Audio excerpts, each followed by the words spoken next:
Salutations, kindred souls. Welcome back to another episode of Lux Martin Enlightenment.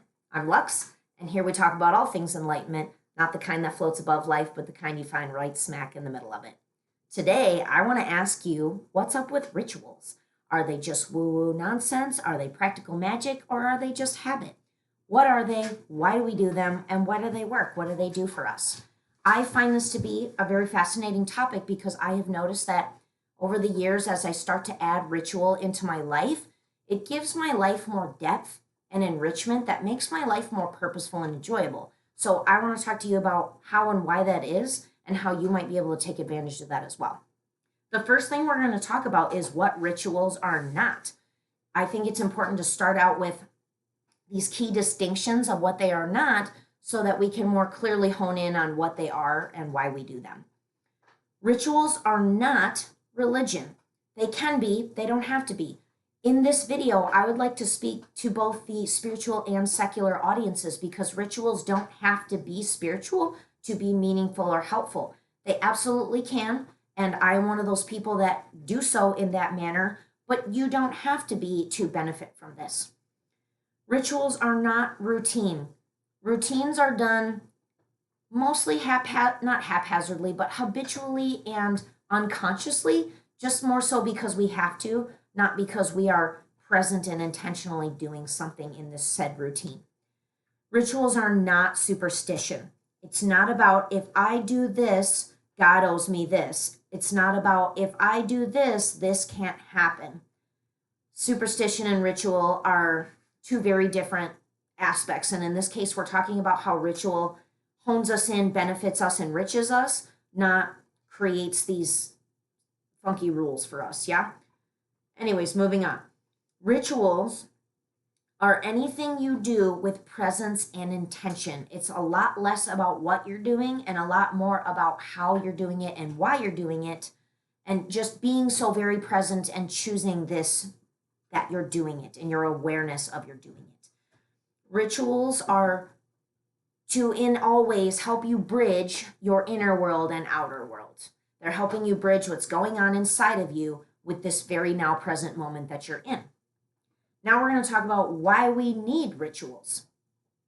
I'm going to start with, it's a blend of the practical and the mystical or spiritual. But we're going to start with the very real scientifically provable fact that rituals are used to create neurological grounding in a human nervous system. There is science all over the internet about how belly breathing, when you put a hand over your belly or your chest and you try to distinguish to yourself what is belly breathing and what is chest breathing, you are scientifically stimulating your vagus nerve. And when you do that, you regulate your nervous system. I don't really want to say downgrade or down level, but you turn your nervous system into a different state than what you previously were. Things like breathing practices are absolutely 100% to get your human body, particularly the nervous system, in a different neurological state. That's science. That is just pure science. It works. We use rituals like breathing or like prayer or like walking or meditating. We use them to get into a particular state. And a lot of the times it's to soothe. We use rituals to create patterns which create a sense of security and safety. Rituals help anchor us in chaos. When you let yourself do a gratitude journal or prayer every day or an evening cleansing shower, you are helping yourself anchor in what could feel like a pretty tumultuous day or world or right now real moment. You're using ritual for stability and predictability. And lastly, two more things.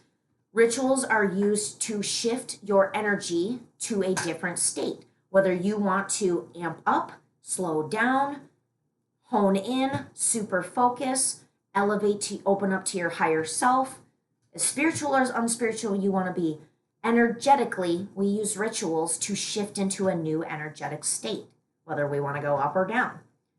And rituals give us meaning. So for those of us that, I guess it doesn't necessarily have to be spiritual, When you do things in your life with intention and purpose, you give a little more meaning to your everyday existence. And so, for people that want to take that to a spiritual level, it's helping connect your ordinary life to divinity with the intention of your connection or belief in it's doing so. You're creating sacred moments in your everyday moments that help you, again, build that connection with that outside thing, that thing you believe that is bigger than us, and helps you seek relationship and connection to it. So now I want to talk about how rituals change your life. Something I don't believe rituals are meant to do is create one-off profound change, like a huge miraculous pivot of sorts. Rituals are not for that, because a ritual is often a very small moment in your everyday life routines. Done with intention, it is meant to be the pebble in the pond that creates the ripple effect. So a very beautiful example of this is how every morning I do two things, one of two things, or of these two things. I make myself have a glass of water every morning, often before I let myself open my phone. I also get outside every day to let my dogs out, whether it's sunny, beautiful, snowing, whatever. I make myself go outside, observe the daylight, and look up at the sun, and take a minute and go, wow, this is beautiful. Look at this misty morning grass, or look at the sun coming through the clouds. So by taking these moments and starting my day with the self-love and care and respect of water is a great way to start your day, as well as getting intentional with being thankful that I'm here in this day and that it's morning again, I am teaching my body to operate from 7 a.m. and hopefully making it to 7 p.m. in that operational system of self-love, self-respect, self-sovereignty, operating in this is how I do life. Even as the day challenges me and moves on, by the end of the day, I am more likely to remember that that is how I carry myself.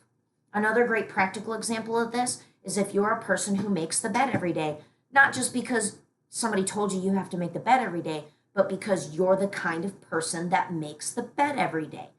When you decide you're that kind of person, you decide you're a person that it's worth having an organized, functional, put together life. It's worth having your day start out going well. Whether you want that to be spiritual or not, the people who make the bed are the people that are bound and determined to get up and make something happen most days. And we don't have to go off the deep end about that. I'm just saying that's an example of the people who make the bed do so because you can do so because you choose that you are the kind of person that starts your day with intention. Therefore, you are more likely to notice the ripple effect of intention in other areas of your life. Rituals improve focus and presence. Before you go into a big meeting or a presentation and you take a minute to say, big exhale, I got this, please let this go well. You are being focused and present right here, right now for this important thing you're about to do. Another thing rituals do is they build discipline without pressure. Being the kind of person that decides you're going to make the bed every morning. That's not a life-altering pressure, high-pressure decision where there's mega consequences if you don't. But it's a way to teach yourself of, hey, if I'm the kind of person that makes the bed or has a glass of water every morning, I'm the kind of person that can add discipline or focus or structure to any other area of my life that I deem well and good. And it's easing you into that. It's a micro habit of self-love and respect and sovereignty. Rituals invite grace into your daily life. A great example of this for me is every single night, without fail, I light a candle or an incense or burn something like sage or palo in my sleeping space right before I go to bed. That is the grace I intend for myself of this is my space. I cleanse this air literally and spiritually of what's around me, what doesn't belong to me. I cleanse this sleeping space because I deserve a beautiful, peaceful, deep, meaningful night's rest. This is how I add beauty and care and grace to this nighttime routine. And it can be as spiritual or not as spiritual as you want it to be. Rituals help us process emotions using symbolic action.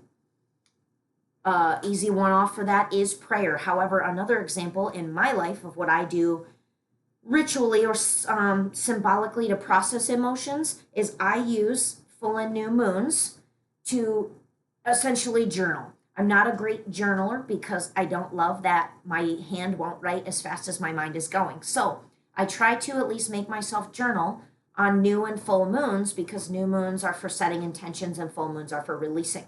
I love taking those paper lanterns that you light on fire and I write all over them. I write my thoughts, my passions, what I'm excited about, what I'm grateful for. I fill this whole paper lantern with my writing and then I take it outside and I light it and I set it up in the air on a full moon.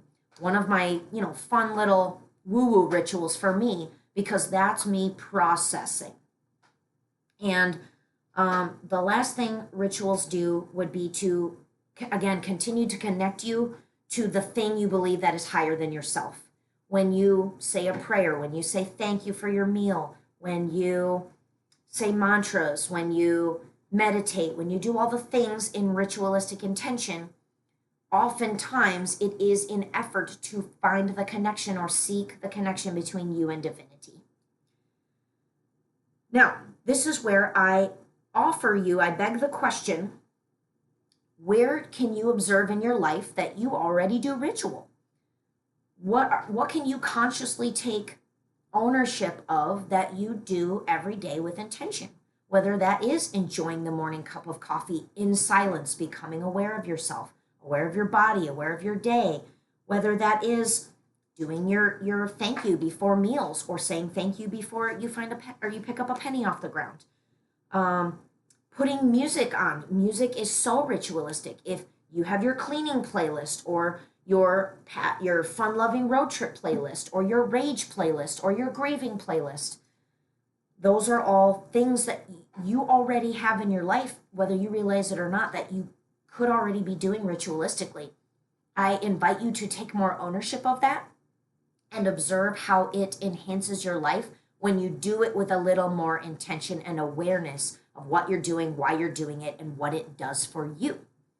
The last thing I want to do is invite you to either redefine or create your own rituals by even taking some of the mundane routine aspects of your life and seeing how literally just a thought perspective of how can I do this with more presence and intention in my life makes it a ritual and thus enriches and enhances your life, gives it meaning, gives it purpose, gives it functionality, purpose, moving. And I'm going to close off with I'm going to kind of list off my examples of the things that I do ritually. Most of the time, these were not often like happenstance. These were things that I decided to make ritual because I observed and believed in the things they were doing for my life. So, for example, my morning rituals are having the glass of water, making the bed, and getting outside to let my dogs out. My body-based rituals are using the evening shower to cleanse the energies of the day, wash away what doesn't belong to me, the stresses, the energies, the grime, literally, and just kind of spiritually taking a minute to wash it all away, thus allowing my nighttime routine and sleep to be more peaceful. Barefoot moments every day, whether it's inside my house or outside, depending on the weather, because I, live in a seasonal state. Being aware of what being barefoot feels like. And stretching. I'm a fan of when I feel my body has pent up energy, I'm feeling fussy, anxious, irritable, I stretch because it is a way for me to move energy. For mind and emotional rituals, I try to observe my inspirational board, my little board of not necessarily mantras, but things that I've heard or read that are very impactful to me. Deep breaths, whenever I hear somebody say, breathe, or take a deep breath, or breathe with me, whether it's on my YouTube or a song comes on, things like that. When somebody says, breathe, or inhale, I stop what I'm doing and I'm really conscious of the word that breathe, of somebody said, take a deep breath. And then continuing to reiterate in my life positive self-talk about a particular concept in my life. So lately for me, that is of being a divine feminine. So I often fill my mind or my empty moments in life with affirmations of what divine femininity is. My evening wind down rituals. I light the candle or burn the incense every night without fail, cleanse my space. The evening shower, and then trying to fall asleep remembering something I was grateful for the day. That's my version of gratitude journal. The seasonal rituals are the new and full moon journaling or lanterns. Cleaning out something, like I pick a particular day of the month where it's drawer cleaning day, or feeling really inspired to, run through my clothes and get rid of that thing I haven't worn in a year, stuff like that. And then seasonally, I sage the snot out of my entire house and car, like try to get a nice thick smoke brewing. Actually, scientifically, sage does clean your air. So whether you're woo woo or not, you can sage your space and notice the benefits. I sage a lot during cold and flu season to literally cleanse my air and then open all the windows, even in the wintertime, clear that thing out. My soul connection rituals are things like trying to get into the meditating or spending a few minutes of silence, using scents like smoke or candles or whatever to get in a space or a mood or a space of intention. I do have my little altar of crystals. It's not anything magical or special or, that I worship or anything. It's just my little spot where I put them and I'm happy that they're there and I like noticing them. Digital and life balance. Here's an interesting one that you actually could put more ritual into your life that I started trying to figure out how to do.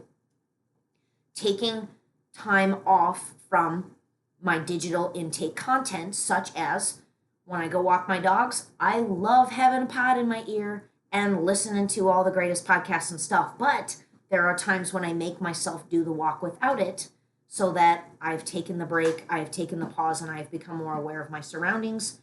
Letting myself have, the sleep-in days or the veg out days or the movie night days to sort of veg out. I'm not a great vegger outer. I'm more of a high-strung, high-achiever person, but setting intentionally of tonight I'm going to sit and relax and watch Blind Spot. You know what I mean? For me, that's ritual because I don't do it out of, ho-hum, there's nothing better to do. Another interesting one that I find is a positive rather than a constrictive viewpoint of digital well-being is when I find content that really resonates with me. It was beautiful, it was heartfelt, it helped me in a way that day. I try to leave a positive comment.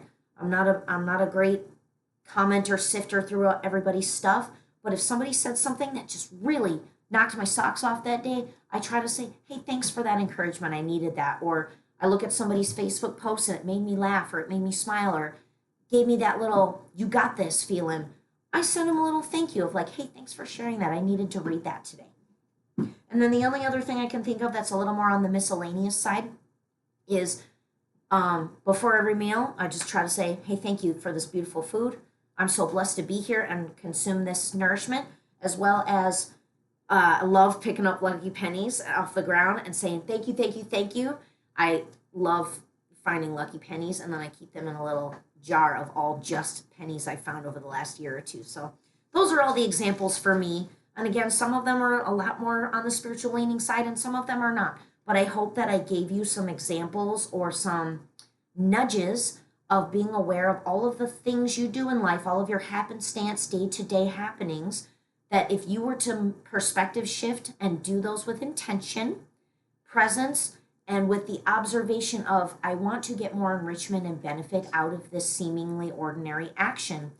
And I want you to let it beautify your life, let it enhance and enrich your life in all the little ways. So, thank you for diving into this ritual thing with me. And hopefully I changed your perspective a little bit on rituals are not just woo-woo, they're not just religion, they're not just habit. They are a way of life. They are decision-making processes that are meant to enhance your life.